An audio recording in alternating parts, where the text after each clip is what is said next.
ഇന്നത്തെ നമ്മളുടെ വായനാദിന ചടങ്ങുകൾ ഉദ്ഘാടനം ചെയ്യാനായി ഇവിടെ എത്തിച്ചേർന്നിട്ടുള്ള വിശിഷ്ടാതിഥിയായി നമ്മളുടെ തീർത്ഥ വിവേക്, അതുപോലെ PTA മെമ്പറായിട്ടുള്ള ശ്രീ അമ്പിളിച്ചേട്ടൻ, നമ്മുടെ കുമ്പളത്തിൻ്റെ തന്നെ കവിയായിട്ടുള്ള ശ്രീ മിറാജ്, എനിക്ക് ഏറ്റവും കൂടുതൽ വാത്സല്യത്തോടെ നോക്കിക്കാണുന്ന പ്രിയപ്പെട്ട തീർത്ഥ വിവേക് ഈ ചടങ്ങിന്റെ ഉദ്ഘാടനം നിർവഹിക്കാൻ വളരെ സന്തോഷപൂർവ്വം ഇവിടെ എത്തിച്ചേർന്നിരിക്കുകയാണ്.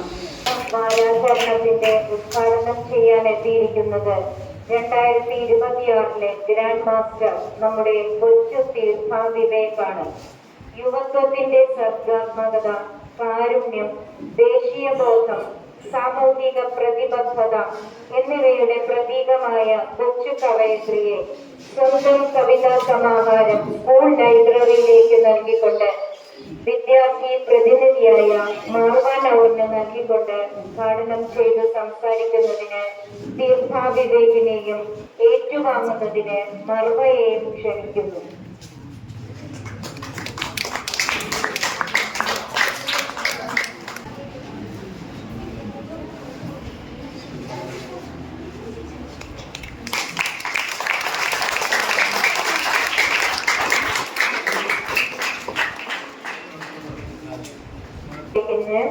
നമ്മളോട് പറയാനുള്ളത് കേൾക്കാം.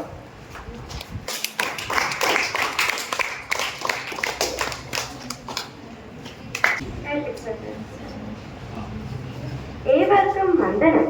ബഹുമാനപ്പെട്ട പ്രിൻസിപ്പൽ, വിശിഷ്ടാതിഥികൾ, രാജശ്രീ ടീച്ചർ, എല്ലാ അധ്യാപകർക്കും വിദ്യാർത്ഥികൾക്കും ഇന്നിവിടെ സന്നിഹിതരായിരിക്കുന്ന എല്ലാവർക്കും എൻ്റെ വിനീതമായ നന്ദി അറിയിക്കുന്നു. ഈ ദിവസത്തിന്റെ പ്രത്യേകത ഞാൻ പറയാതെ തന്നെ നിങ്ങൾക്ക് എല്ലാവർക്കും അറിയാവുന്നതാണല്ലോ. വായനയ്ക്കായി ജീവിതം സമർപ്പിച്ച PN പണിക്കർ മുത്തശ്ശന്റെ ഓർമ്മ ദിനമായ ഇന്ന് നമ്മൾ മലയാളികൾ വായനാ ദിനമായി ആചരിക്കുന്നു.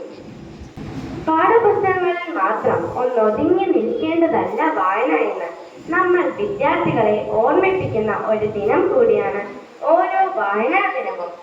കണ്ണുകൾ സ്ക്രീനുകളിലേക്കും വിരലുകൾ കീബോർഡിലേക്കും നമ്മെ ഒതുക്കുന്ന ഈ കാലത്തും PN പണിക്കർ മുത്തശ്ശന്റെ വായിച്ചു വളരുക, ചിന്തിച്ച് വിവേകം നേടുക എന്ന മഹത് വാക്യം നമ്മെ ഓരോരുത്തരെയും വായനാ ദിനത്തിന്റെ പ്രാധാന്യത്തെക്കുറിച്ച് ഓർമ്മിപ്പിക്കുന്നു. വായിച്ചാലും വളരും, വായിച്ചില്ലെങ്കിലും വളരും.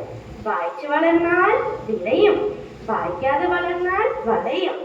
ഏവർക്കും സുപരിചിതമായ ഈ വരികൾ നമ്മൾ മലയാളികൾക്ക് സമ്മാനിച്ച എന്റെ ഗുരുസ്ഥാനീയനായി ഞാൻ കാണുന്ന കുഞ്ഞണ്ണി മാഷിനെയും കവിതകളെയും അറിയാൻ എന്നെ സഹായിച്ചത് അതുതന്നെയാണ്.